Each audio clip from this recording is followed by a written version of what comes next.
नमस्कार मित्रों, मैं पुनः कुलदीप बागड़ी आपकी राजस्थान की कहानी लेकर पुनः हाजिर हूँ आपके सामने। अभी आने वाले एग्ज़ाम रेट, पटवार, Rajasthan police, Rajasthan high court D group, Rajasthan के तमाम जो एग्ज़ाम हैं उनको ध्यान में रखते हुए हम राजस्थान की कहानी लगातार पढ़ रहे हैं और रोज़ाना मैं नए जोश और उत्साह के साथ आपसे अपनी बात साझा करने आता हूँ। देखिए, अभी लास्ट क्लास में जो हम पढ़ रहे थे वो राजस्थान के लोक नाट्य पढ़ रहे थे। हमने राजस्थान के लोकगीत पढ़ लिए, 5 पार्ट के अंदर हमने राजस्थान के लोकगीत पढ़े हैं। इसके अलावा हमने 6 पार्ट के अंदर राजस्थान के लोक नृत्य पढ़ लिए और आज हम राजस्थान के लोक नाट्यों में मैं आपको दूसरा भाग जो है वो आपके सामने लेके हाजिर हूँ। देखिए, पूरा डिटेल से हम राजस्थान की कला संस्कृति पढ़ रहे हैं। आने वाले सभी एग्जामों में जो राजस्थान से रिलेटेड हैं सभी में ये आपके लिए लाभदायक होंगे। तो आप जो है वो अभी अगर आपने हमारा चैनल जो है वो सब्सक्राइब नहीं किया है तो आप हमारा channel new Chris online educational platform को सब्सक्राइब कर दीजिए, लाइक कर दीजिए, कमेंट कर दीजिए और जितने भी आपके पास एजुकेशनल ग्रुप, आपके व्हाट्सएप ग्रुप आपके मोबाइल में है, सभी जगह इनको शेयर कर दीजिए। देखिए मित्रों, हम राजस्थान की कहानी में लास्ट जो पढ़ रहे थे वो राजस्थान के लोक नाट्यों का पार्ट फर्स्ट हमने पढ़ लिया था और आज हम सेकंड पार्ट पढ़ने जा रहे हैं। देखिए, लोक नाट्य क्या होते हैं? लोक का मतलब होता है आम पब्लिक, आम जनता। नाट्य यानी कि अभिनय, नाट्य का मतलब होता है अभिनय, किसी भी कथा का अभिनय। कहने का मतलब है आम लोगों में प्रचलित किसी भी कथा का अभिनय किया जाता है जो जिसका उद्देश्य लोगों का मनोरंजन करना होता है, तो वो लोक नाटक कहलाता है। और ये लोक नाट्य कौन कौन से होते हैं? सबसे पहले देखिए, हमने ख्याल के बारे में पढ़ लिया था। ख्याल होते हैं, रम्मतें होती हैं, चार वेद होते हैं, लीलाएं होती हैं जैसे रामलीला है, रासलीला है। इसके अलावा देखिए कठपुतली नृत्य होता है, गवरी लोक नाट्य होता है। इसके अलावा चार वेद होता है, नौटंकी होता है, तमाशा होता है। ये सारे के सारे जो हैं वो लोक नाट्य हैं। देखिए, इन्हीं के बारे में हम डिटेल से पढ़ रहे थे। अब मेरी बात ध्यान से सुनिए। कल हम राजस्थान के जितने भी ख्याल हैं उनके बारे में हम पढ़ चुके थे। आज हम पढ़ रहे हैं रम्मतों के बारे में। रम्मत, तो देखिए नेक्स्ट आता है अपना रम्मत। आप कॉपी पेन ले लीजिए और दूसरा लोक नाट्य का हेडिंग डाल लीजिए, रम्मत।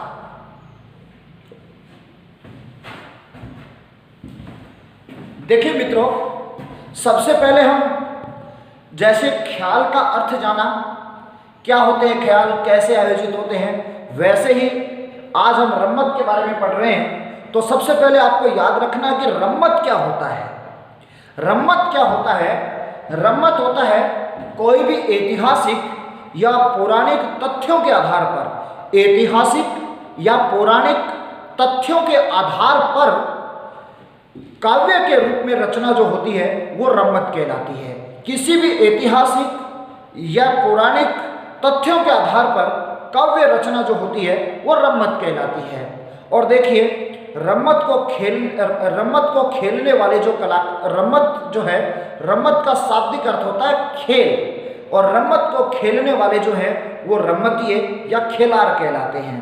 सबसे बड़ी बात तो मित्रों ये है कि रम्मत हमेशा सुखांत होती है। इसमें कोई भी बात दुखदाई नहीं होती है, हमेशा सुखांत अभिनय होता है रम्मत के अंदर। जब रम्मत को खेला जाता है तो उसमें सुखांत अभिनय होता है।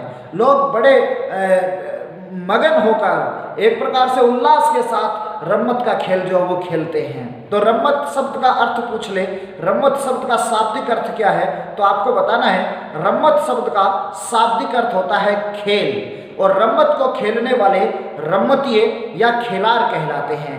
अच्छा, अब आपको यह देखना है रम्मत में कौन सा खेल खेला जाता है। तो मित्रों ध्यान से सुनिए, यानी कि किसी भी पौराणिक और ऐतिहासिक घटनाओं की काव्य रचना जो है वो रम्मत होती है। तो इसमें पौराणिक ऐतिहासिक घटनाओं का अभिनय किया जाता है। देखिए, रम्मत जब रम्मत जो है इसमें प्रमुख वाद्य यंत्र जो है वो ढोलक या नगाड़ा होता है। ढोलक या नगाड़ा इसका प्रमुख वाद्य यंत्र होता है। और देखिए रम्मत जो है इनका मूल उत्पत्ति जो है वो जैसलमेर मानी जाती है, यानी कि रम्मत की उत्पत्ति जो है वो जैसलमेर में मानी जाती है। लेकिन वर्तमान में जो रम्मतें प्रसिद्ध हैं वो बीकानेर की प्रसिद्ध है। आपसे दो प्रकार के प्रश्न पूछे जा सकते हैं। पहला प्रश्न आ सकता है कि रम्मत की उत्पत्ति कहाँ पर हुई है, रम्मत का उद्गम कहाँ से हुआ, तो जैसलमेर से हुआ।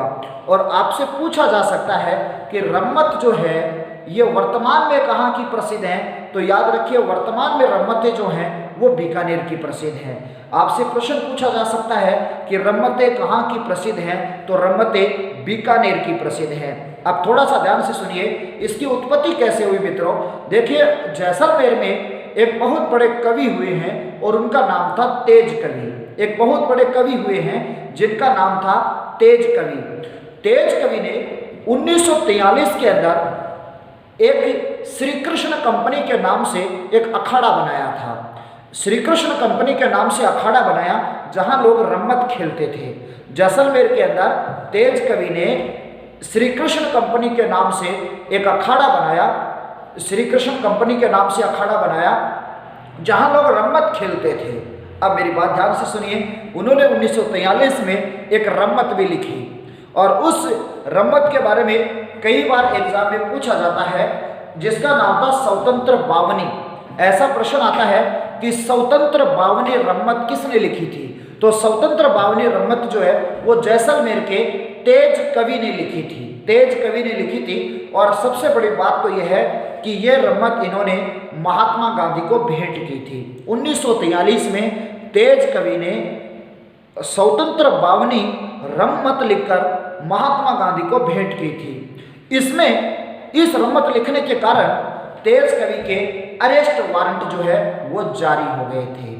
और जब उनके अरेस्ट वारंट जारी हो गए तो वो स्वयं जो है कमिश्नर के दरवाजे पर चले गए। कमिश्नर के दरवाजे पर चले गए और कमिश्नर के दरवाजे पर जाकर उन्होंने एक छंद बोला कि कमिश्नर दरवाजा खोल, कमिश्नर दरवाजा खोल, हमें जेल जाना है।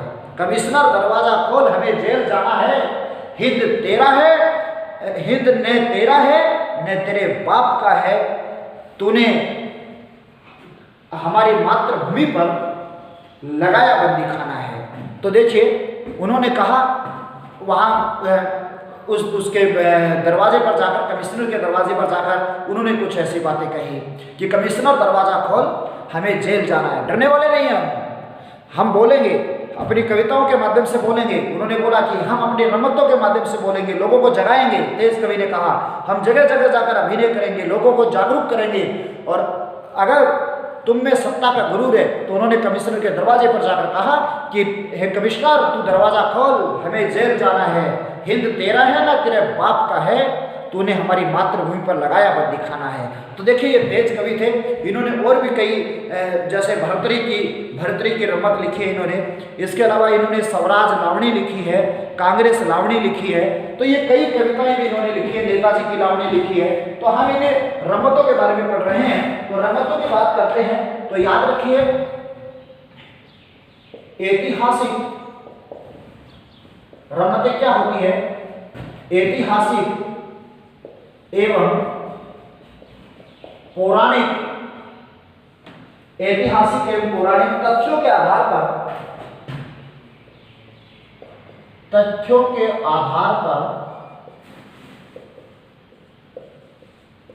अभिनीत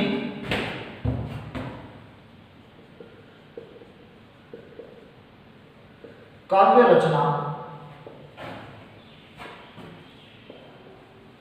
रम्मत कहलाती है। आपसे पूछा जा सकता है कि रम्मत शब्द का शाब्दिक अर्थ क्या है, तो याद रखिए रम्मत शब्द का शाब्दिक अर्थ खेल होता है। रम्मत शब्द का शाब्दिक अर्थ खेल होता है तथा इसको खेलने वाले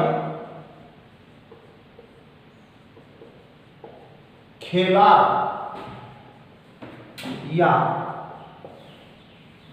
रमतीय कहलाते हैं तथा इसको खेलने वाले खिलाड़ या रमतीय कहलाते हैं। इसके अलावा आप याद रखिए, रमत का आयोजन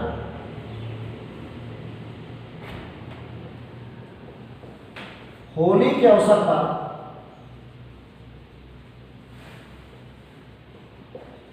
फाल्गुन शुक्ल अष्टमी से लेकर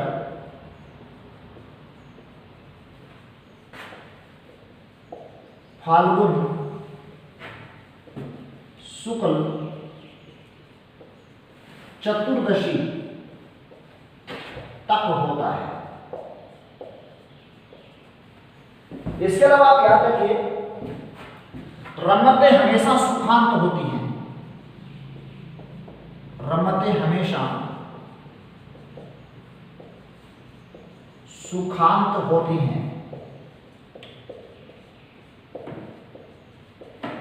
इसके अलावा आप ये भी याद रखिए कि रमत के समय कौन सा वाद्य यंत्र बजाया जाता है। तो रमत खेलते समय ढोलक या नगाड़ा वाद्य यंत्र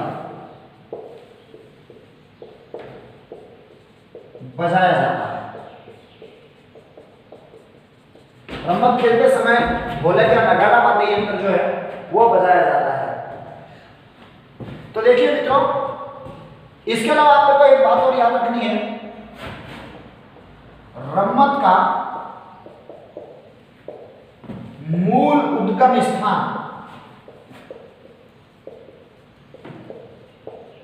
जैसलमेर है,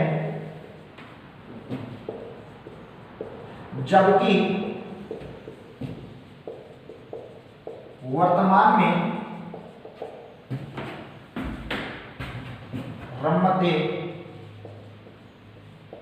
बीकानेर की प्रसिद्ध है।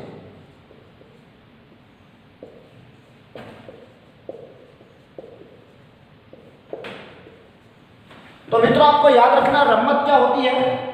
रमत होती है कोई भी ऐतिहासिक या पौराणिक तथ्य होते हैं, उनके आधार पर अभिनीत काव्य रचना जो रमत कहलाती है। इसके अलावा याद रखिए, रमत शब्द का शाब्दिक अर्थ खेल होता है और रमत खेलने वाले क्या कहलाते हैं, खिलाड़ या रमतीय कहलाते हैं। रमत का आयोजन कब होता है। रमत का आयोजन होली के अवसर पर होता है। होली आती है फाल्गुन पूर्णिमा को। होली आती है फाल्गुन पूर्णिमा को। होली से पहले बीकानेर के अंदर अष्टमी से, यानी कि फाल्गुन शुक्ल अष्टमी से लेकर चतुर्दशी तक क्या की रमत जो है वो खेली जाती है। इसके अलावा रमतें हमेशा सुखांत होती हैं। इसमें कहीं पर भी दुखदायी नाटक नहीं होता है, ये हमेशा सुखांत होती हैं। और रमत खेलते समय कौन सा वाद्य यंत्र बजाया जाता है, तो ढोलक या नगाड़ा वाद्य यंत्र जो है वो रमत खेलते समय बजाया जाता है। आपसे पूछा जा सकता है रमत का उद्गम कहाँ से हुआ था, तो रमत का उद्गम स्थान जैसलमेर है, जबकि वर्तमान में रमतें जो हैं वो बीकानेर की प्रसिद्ध हैं। यहाँ पर मित्रों आपको कुछ बातें और भी याद रखनी है कि रमत का खेल जब शुरू होता है तो सबसे पहले रामदेव जी के भजनों से शुरू होता है। रामदेव जी के भजनों से रमत का खेल जो है वो शुरू होता है, ये बात आपको याद रखनी है। ऐसा प्रश्न रमत का खेल जब शुरू होता है तो सबसे पहले रामदेव जी के भजन गाए जाते हैं, और उससे भी पहले जो है वो गणेश वंदना होती है। गणेश वंदना होती है, रामदेव जी के भजन गाए जाते हैं और रमत प्रारंभ हो जाती है। तो देखिए, आप इसका थोड़ा सा स्क्रीनशॉट लीजिए। इन रमतों के बारे में जो है वो हम पूरा डिटेल से पढ़ेंगे, मैं पहले कह चुका हूं कि चाहे कितना भी समय लग जाए, आपको ऐसा पढ़ाऊंगा कि आपको कोई किताब पढ़ने की जरूरत नहीं पड़ेगी, पूरा डिटेल से पढ़ाऊंगा, एक भी प्रश्न आपको बाहर से देखने को नहीं मिलेगा।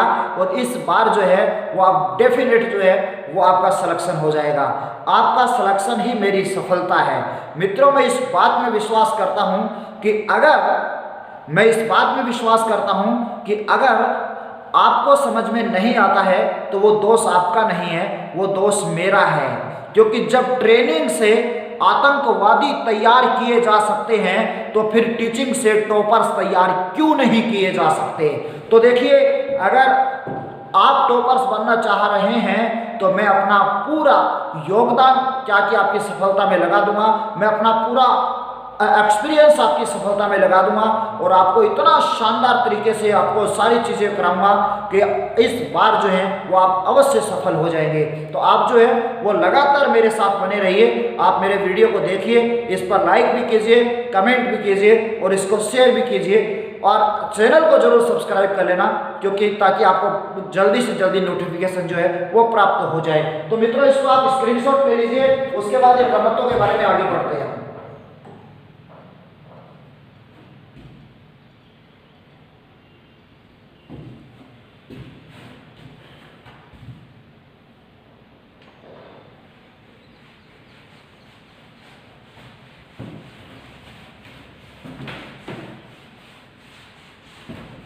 देखिए, इसके अलावा हम बात करते हैं तो मैंने आपको बताया है कि जैसलमेर का इसका उद्गम कहाँ हुआ? जैसलमेर में हुआ।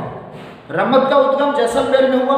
वर्तमान में रम्मतें कहाँ की प्रसिद्ध हैं? बीकानेर की प्रसिद्ध हैं। जैसलमेर में इसका उद्गम कैसे हुआ, किसने किया? तो उसका नाम था तेज कवि। तेज कवि ने कौन सी रम्मत लिखी थी? तेज कवि ने कई रम्मतें लिखी थी, जिसमें सबसे महत्वपूर्ण है स्वतंत्र बावनी, जो उन्होंने 1943 में महात्मा गांधी को भेंट की थी। उन्होंने श्री कृष्ण कंपनी के नाम से रम्मत खेलने के लिए एक अखाड़ा भी बनाया था। देखिए, स्वतंत्र बावनी जो रम्मत है वो इतनी प्रसिद्ध हुई, अंग्रेज सरकार इतनी हिल गई, अंग्रेज सरकार की हृदय तक की गहराइयों को हिला दिया उसने, और कि उसके अरेस्ट होने के वारंट जो है वो जारी हो गए हैं। तो देखिए मित्रों, हम बात करते हैं तेज कवि की, तो याद रखिए जैसलमेर के तेज कवि ने श्री कृष्ण कंपनी के नाम से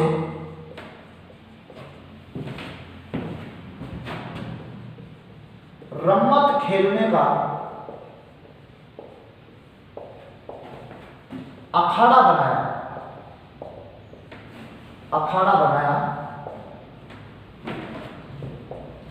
इसके अलावा याद रखिए, तेज कवि ने 1943 में स्वतंत्र बावनी रम्मत की रचना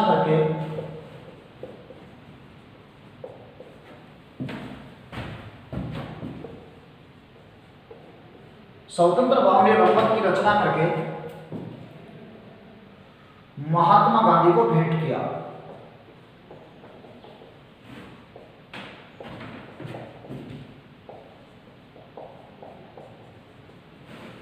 महात्मा गांधी को भेंट किया। इसके अलावा याद रखिए, तेज कवि की अन्य रम्मतें, और कौन कौन सी रम्मतें लिखी हैं तेज कवि ने? तो इसमें पहली आती है स्वतंत्र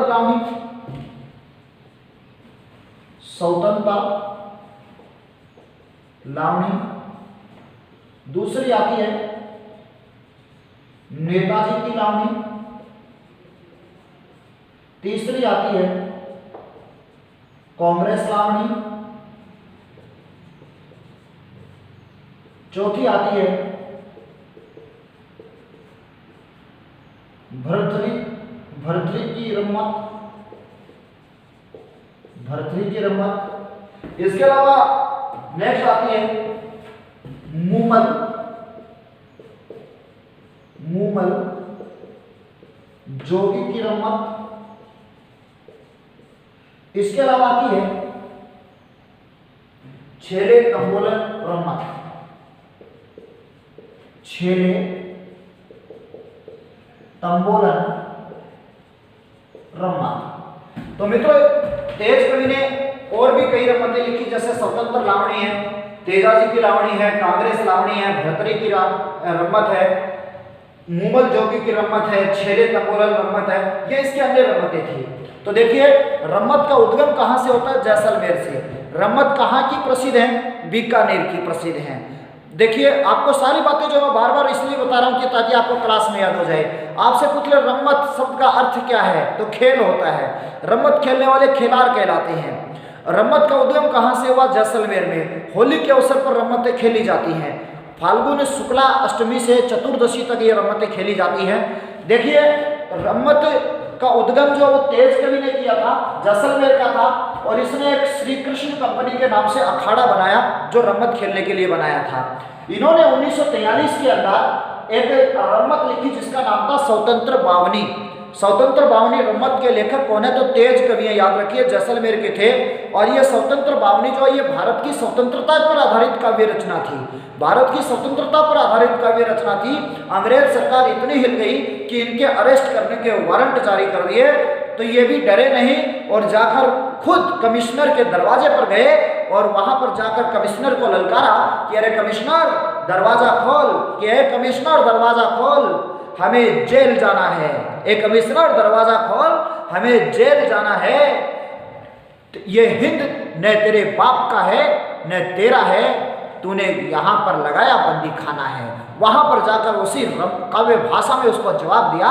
तो देखिए, वो तेज कवि जो थे, इन्होंने 1943 में स्वतंत्र बावनी रम्मत की रचना करके महात्मा गांधी को भेंट किया। तेज कवि की अन्य रम्मतें कौन कौन सी हैं? तो स्वतंत्र लावणी है, नेताजी की लावणी है, कांग्रेस लावणी है, भर्तरी की रम्मत है, मूमल जोगी की रम्मत है, छेले तंबोलन रम्मत है। ये इस तेज कवि की प्रमुख रम्मतें हैं। उसके आगे हम इन रम्मतों के बारे में पढ़ेंगे कि कौन कौन सी रम्मतें प्रसिद्ध हैं। उससे पहले आप इसका स्क्रीनशॉट ले लीजिए, उसके बाद हम आगे चलते हैं।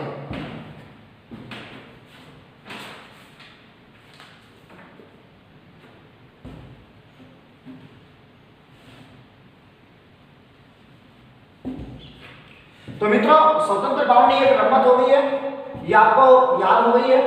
उसके बाद हम आगे चलते हैं।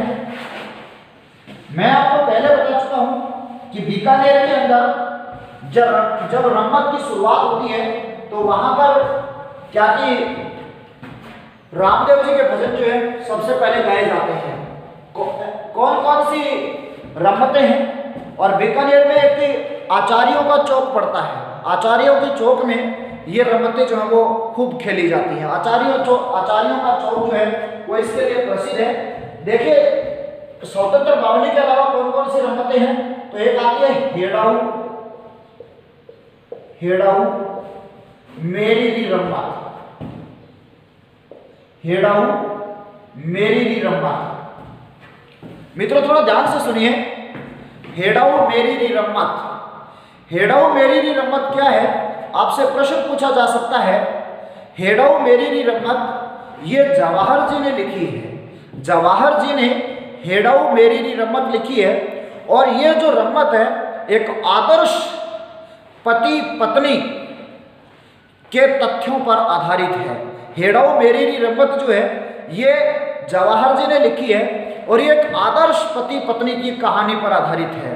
आदर्श पति पत्नी का मतलब आप जानते होंगे सारे के सारे, यानी कि न तू बेवफा न मैं बेवफा, यानी कि हम दोनों जो हैं वो एक दूसरे में अच्छे से विश्वास करें, बिल्कुल प्यार से रहें, कभी कोई मन मुटाव नहीं हो।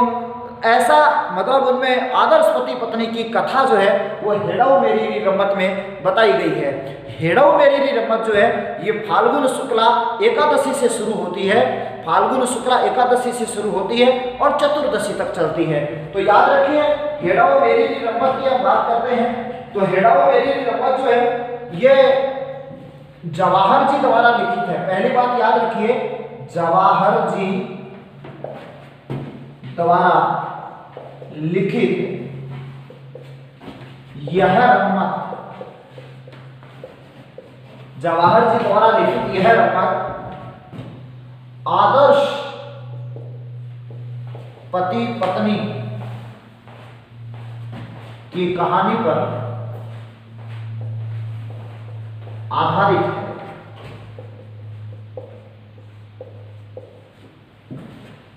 दूसरी बात याद रखिए, इस रम्मत का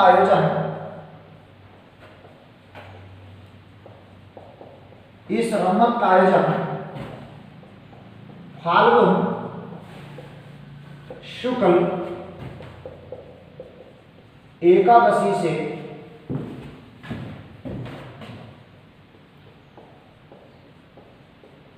चतुर्दशी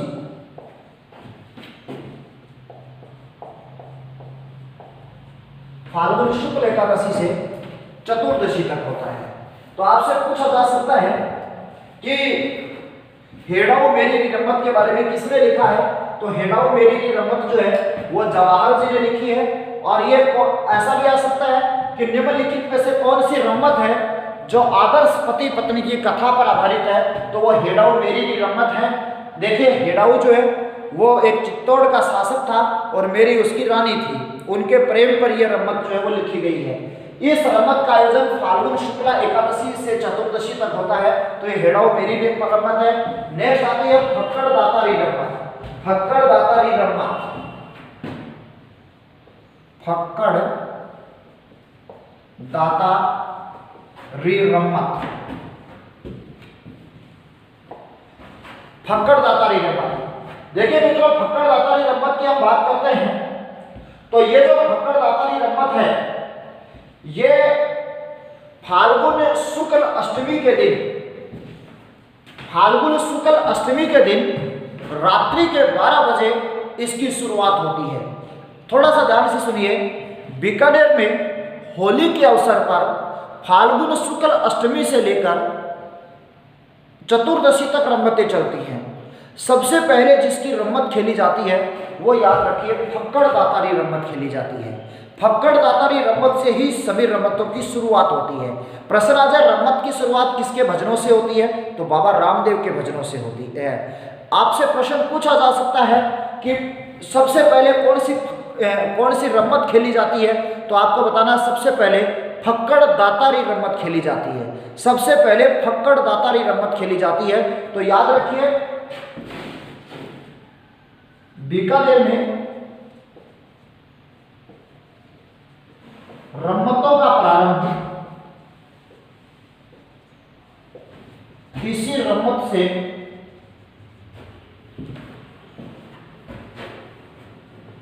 होता है। यह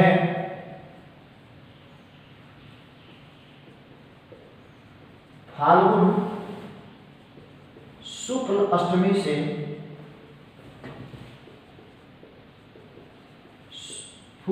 फाल्गुन शुक्ल अष्टमी को रात्रि 12 बजे शुरू होती है।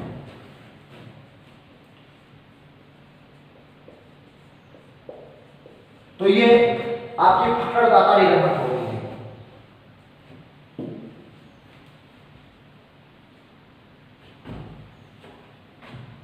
आप इसका स्क्रीनशॉट ले लीजिए मित्रों।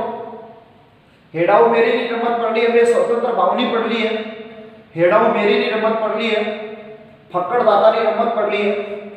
फक्कड़ दातारी रम्मत के बाद हम बात करते हैं तो अगली रम्मत आती है। अगली रम्मत लिख लीजिए जमुना दास जी की रम्मत। जमुना दास जी री रम्मत, जमुना दास जी री रम्मत। देखिए जमुना दास जी री रम्मत जो है, अगर हम इसकी बात करते हैं तो जमुना दास जी री रम्मत का प्रारंभ फाल्गुन शुक्ल एकादशी को होता है। फाल्गुन शुक्ल एकादशी से यह प्रारंभ होती है। बीकानेर के, इसमें बीकानेर के अंदर एक जगह है जिसका नाम है किकानी व्यास चौक। बीकानेर की किकानी व्यास चौक, बीकानेर के किकानी व्यास चौक में फाल्गुन शुक्ल एकादशी को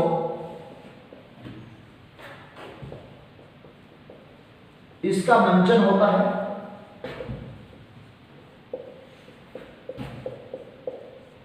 फाल्गुन शुक्ल एकादशी को इसका मंचन होता है। इसके अलावा इसकी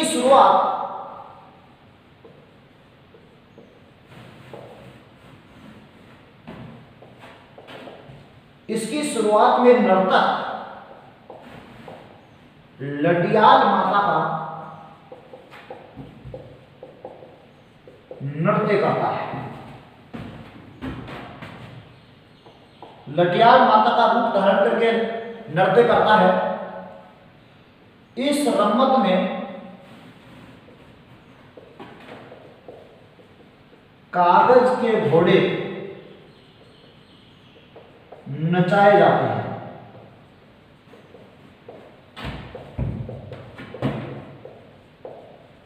इस रम्मत में कागज के घोड़े जो हैं वो नचाए जाते हैं। इसके अलावा याद रखिए इसमें ख्याल व चौमासा गीत गाए जाते हैं। तो ये जमुनादासरी रम्मत है। जमुनादासरी रम्मत जो बीकानेर के अंदर किकानी व्यास चौक पड़ता है, वहां पर फाल्गुन शुक्ल एकादशी को इसका मंचन होता है। इसकी शुरुआत में नर्तक जो है वो लटियाल माता का नृत्य करता है और इस रम्मत में कागज के घोड़े नचाए जाते हैं। आपसे प्रश्न पूछा जा सकता है कि निम्नलिखित में से कौन सी रम्मत है जिसमें कागज के घोड़े नचाए जाते हैं? तो जमुनादासरी रम्मत है, इसमें कागज के घोड़े नचाए जाते हैं। इसमें ख्याल और चौमासा गीत जो हैं वो गाए जाते हैं। ख्याल और चौमासा गीत जो हैं वो इस रम्मत के अंदर गाए जाते हैं। तो आपको ये बात याद रखनी है। तो मित्रों इसका आप स्क्रीनशॉट ले लीजिए। उसके बाद नेक्स्ट जो आता है लोक नाट्य को आता है तमाशा। आप इसका स्क्रीनशॉट ले लीजिए। मैं आपको 5 सेकंड का समय देता हूं और इसका प्रॉपरली रूप से आप नोट्स बनाइए। आपको बहुत लाभदायक होंगे क्योंकि हम पूरा डिटेल से इसको पढ़ रहे हैं। देखिए नेक्स्ट आता है तमाशा। नाम से पता चल गया होगा था तमाशा क्या होते हैं। तमाशा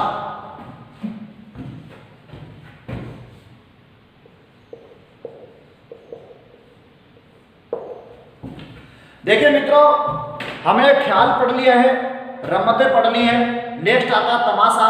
तमाशा की आपको बात याद रखनी है। तमाशा राजस्थान का लोकनाट्य नहीं है मूल रूप से, ये मूल रूप से महाराष्ट्र का लोकनाट्य है।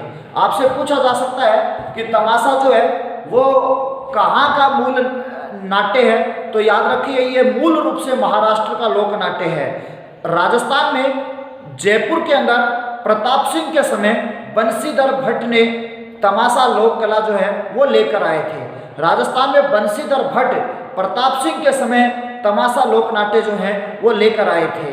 जयपुर के गुणीजन खाने के कलाकार जो हैं वो इस तमाशा लोकनाट्य का मंचन करते हैं। आपको यहाँ पर ये बात भी याद रखनी है, ध्यान से सुनिए। तमाशा जो है वो जयपुरी ख्याल में मिलता जुलता है क्योंकि इसमें स्त्रियों की भूमिका स्त्रियां ही निभाती हैं। मैं आपको कल बता चुका था कि वो कौन सा ख्याल है जिसमें स्त्रियों की भूमिका स्त्रियां ही निभाती हैं, तो वो जयपुरी ख्याल है। और यहाँ पर याद रखिए तमाशा लोकनाट्य में भी स्त्रियों की भूमिका स्त्रियां ही निभाती हैं। ऐसा नहीं होता है कि पुरुष महिला के वस्त्र पहनकर महिला का अभिनय करें, ऐसा नहीं होता है। स्त्रियां ही स्त्रियों की भूमिका जो है वो इस लोकनाट्य में निभाती है। तो याद रखिए तमाशा एक महाराष्ट्र की लोक कला है। प्रताप सिंह के समय ये राजस्थान में आई और यहाँ पर याद रखिए बंशीधर भट्ट जो है वो महाराष्ट्र से ये कला जो है वो लेकर आए थे। बंशीधर भट्ट महाराष्ट्र से कला लेकर आए थे और जयपुर के गुणीजन खाने के कलाकार जो हैं वो तमाशा का मंचन करते हैं। और यहाँ पर मित्रों एक बात और याद रखनी है आपको, और वो ये है कि ये जो तमाशा है ये जयपुरी ख्याल में मिलता जुलता है, क्योंकि इसमें महिलाओं की भूमिका महिलाएं ही निभाती हैं। तो तमाशा के बारे में हम लिख लेते हैं, यह मूल रूप से महाराष्ट्र का लोक नाट्य है। यह मूल रूप से महाराष्ट्र का लोक नाट्य है। राजस्थान में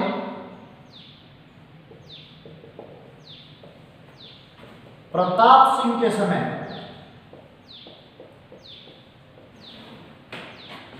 बंशीधर भट्ट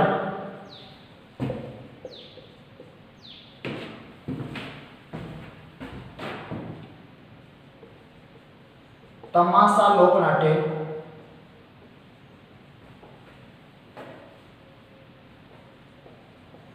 जयपुर में लाए।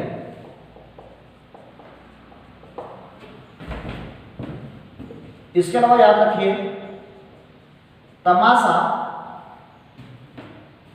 जयपुरी ख्याल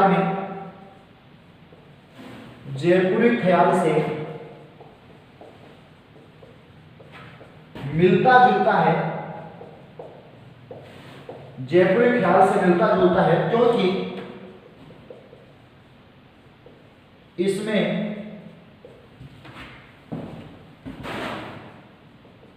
स्त्रियों की भूमिका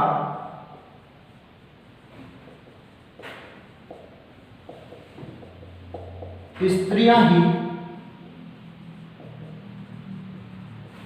निभाती हैं। इसके अलावा मित्रों याद रखिए, इसमें हारमोनियम,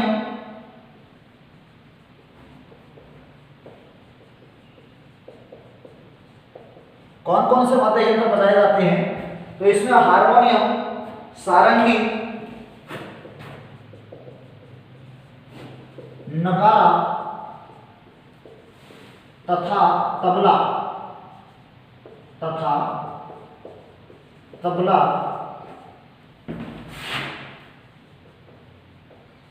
वाद्य यंत्र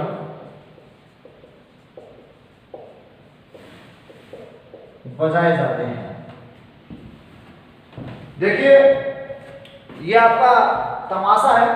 तमाशा में याद रखिए, यह मूल रूप से महाराष्ट्र का लोक नाट्य है।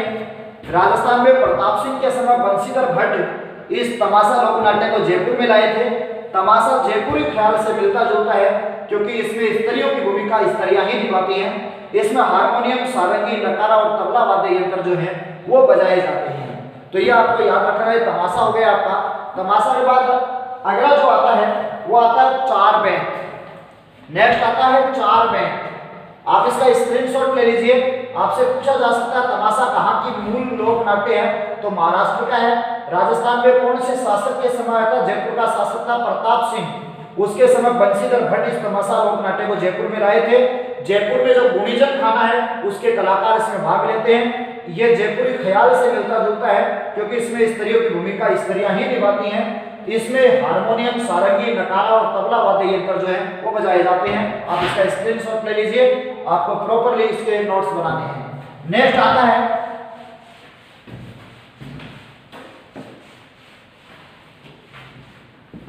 चार बैंड। अगला लोक नाट्य आता है चार बैंड।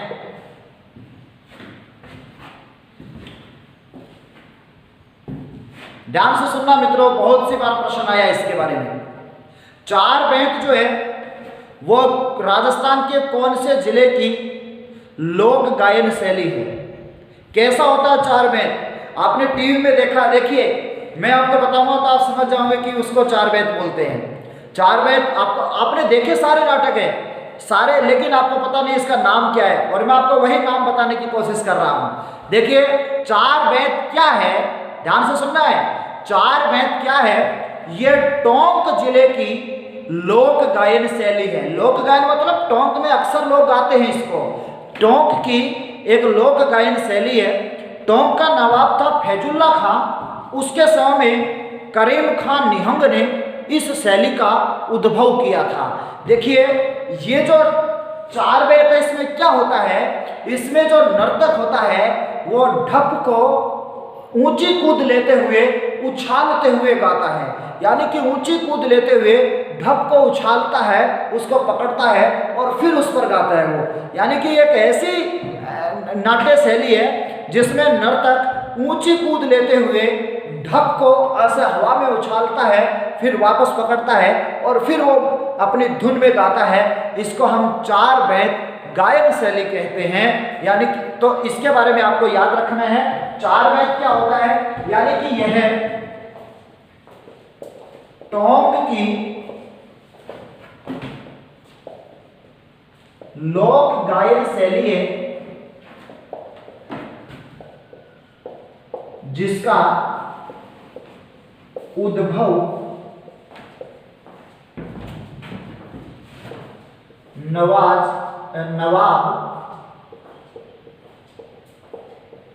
फैजुल्ला खां के समय करीम खां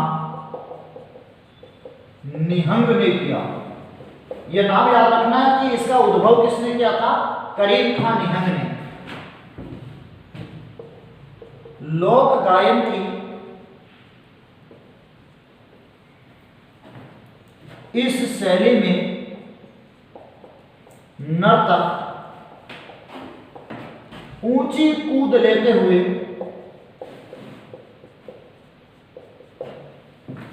ढप को उछालते हुए गाता है।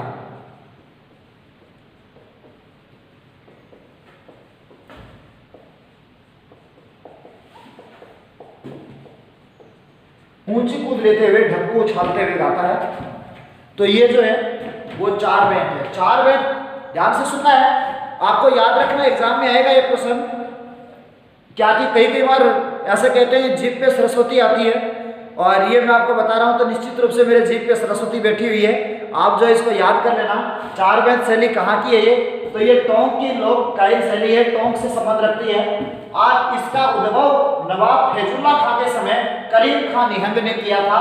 लोक गायन की शैली में क्या है ये, यानी कि जो नर्तक होता है ये ऊंची कूद लेता है और ढप को हवा में उछालता है और फिर उसको बजाते हुए जोर से नाचता है इस और जोर से गाता है। इसको हम क्या कहते हैं, चार बेत शैली कहते हैं।